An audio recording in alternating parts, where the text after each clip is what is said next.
How to log in ANZ Bank online banking account. Hey everybody, welcome back to Official Help Desk. In today's video, I'm going to show you step-by-step process of how you can get logged into your ANZ Bank account. So without any further ado, let us get started. Head over to your web application.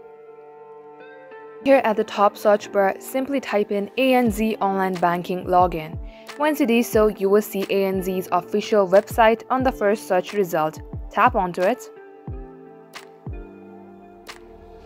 Here you have to enter your customer registration number in order to get logged into your ANZ Bank account. Simply type in your customer registration number at this box and your password at the box below.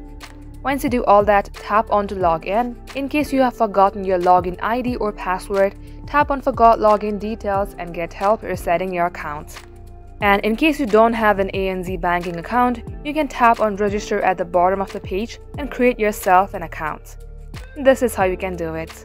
That wraps up today's tutorial. If you would like to see more videos on this topic, then all you have to do is comment down below and we will make a video on that topic. In the meantime, do like this video and subscribe to our channel, and don't forget to hit the notification bell icon to never miss an update from us. Thank you for watching, and I'll see you in our next upload.